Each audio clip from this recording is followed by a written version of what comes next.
저희 구독자분들에게 인사 한 번만 부탁드릴게요. 네, 안녕하세요. 저는 네이버 인플루언서로 활동하고 있는 유명성이라고 합니다. 닉네임은 유성 송상향이고요.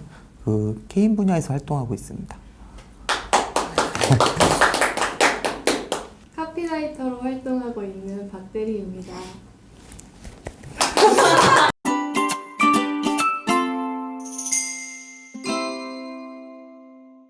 오늘 저랑 저품질에 대해서 이야기해 볼 건데요. 네, 혹시 저품질을 당해본 적이 있을까요? 네, 있습니다. 2번 있어요. 2번이요? 네. 혹시 얼마나 운영하다가?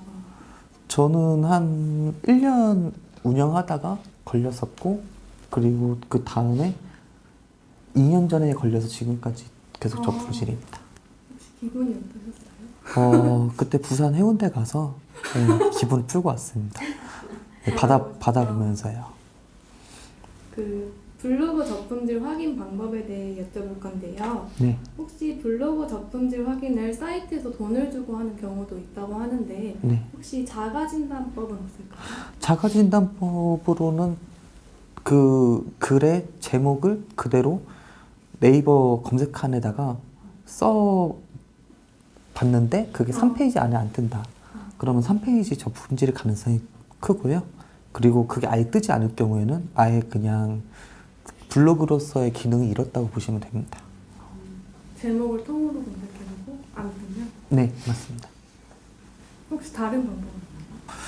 그 외에 3페이지 저품질이라고 해서 3페이지 안에 뜨지 않으면 계속해서 뜨지 않으면 그러면은 한번 의심해 보시는 게 좋을 것 같아요. 다음은 저품질 원인과 이유에 대해 여쭤볼 건데요. 쿠팡 파트너스를 하면 저품질이 온다는 카더라가 있는데 사실인가요? 아무래도 장기적으로 하다 보면은 저품질이 올 수밖에 없다고 생각을 해요. 그 쿠팡 파트너스가 계속해서 타 사이트로의 이제 이동을 이제 하게 만드는 건데 네이버에서는 그런 부분을 되게 싫어하고요. 네이버 스토어처럼 네이버 내에서 이동하는 것만 모를까 이렇게 쿠팡이라는 사이트로 빠지게 하는 거는 분명 네이버에서 페널티 없다고는 하더라도 분명히 그런 부분에 있어서 페널티가 있을 거라고 전 개인적으로 생각합니다. 혹시 포스팅 원고 알바도 있는 그게 제 주변에 제가 게임 블로거인데 그 게임 쪽으로 그렇게 글만 받아서 올리시는 분이 있는데 저품질이 아직까지 안 걸리셨어요. 그런 분들 보면은 자기 분야에 맞게 이렇게 쓴다고 하면은 물론 그러면 안 되지만 그렇게 저품질에 걸리지 않는 경우도 있는 것 같습니다. 그 IP도 굉장히 궁금한데요. 네. 혹시 고정 IP가 아닌 유동 IP를 쓰면 저품질에 걸릴 확률이 있나요? 그게 예전에 네이버에서 직접 그 책임자 그 리더분이 나와서 발표를 하시는 걸 앞에서 본 적이 있어요. 얼마 전에요.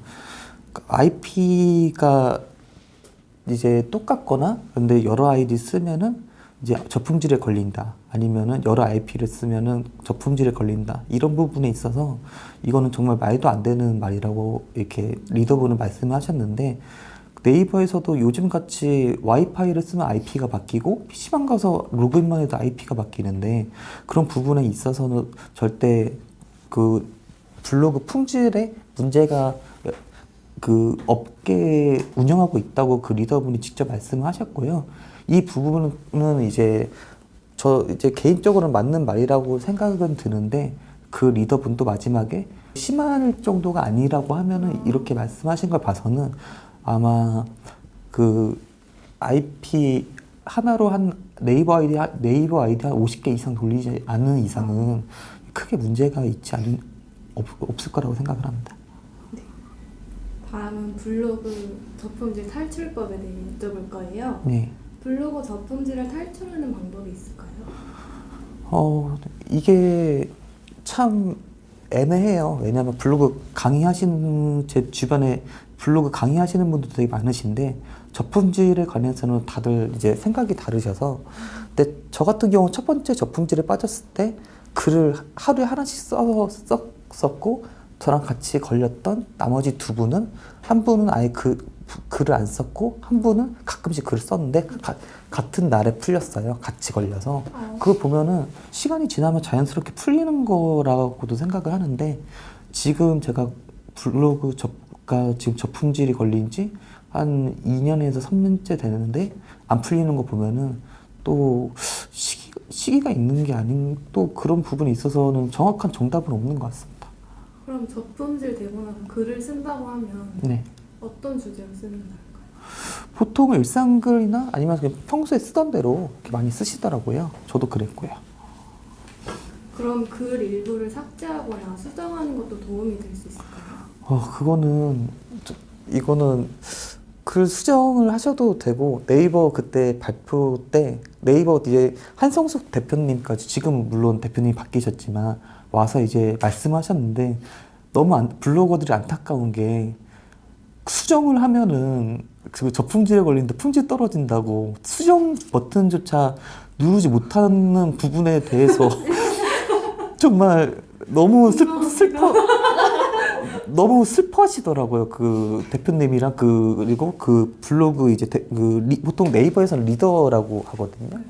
리더 분이 너무 슬퍼하시면서 그래 수정해도 된다고 제발 수정 버튼 눌러달라고 이렇게 말씀을 하셨고요. 실제로도 너무 제목을 자주 바꾸거나 너무 여러 번 한 10번 이상 이렇게 바꾸지 않는 이상은 크게 문제 없다고 생각합니다.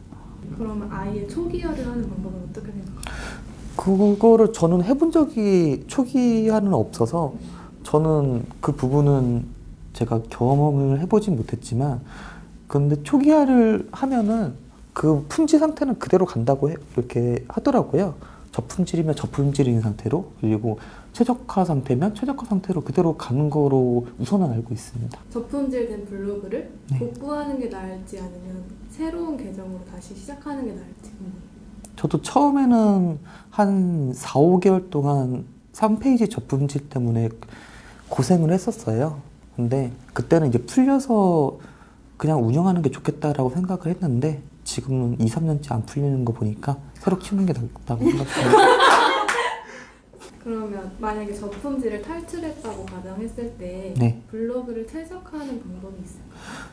블로그 최적화 같은 경우는 그러니까 업계에 떠도는 소문이 2018년인가 아무튼 그쯤 전후에서 최적화 블로그 안 나온다는 말이 있어서 실제로 그 이제 네이버 품질을 보는 그 프로그램이 있는데 거기서 최적이라고 뜨는 블로그는 하나에 수백만 원에서 1,000만 원 가까이도 가요.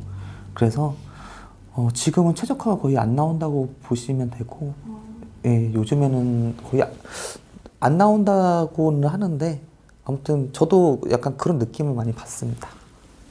그럼 주변에 저품질 냈다가 네. 복구가 되신 분이 있다고 하셨잖아요. 네. 그때 복구까지는 얼마나 걸리셨는지 궁금해요. 그때는 다 같이 4, 5개월 정도 됐었던 것 같아요. 4, 5개월이요? 네. 질문 끝났네. 감사합니다.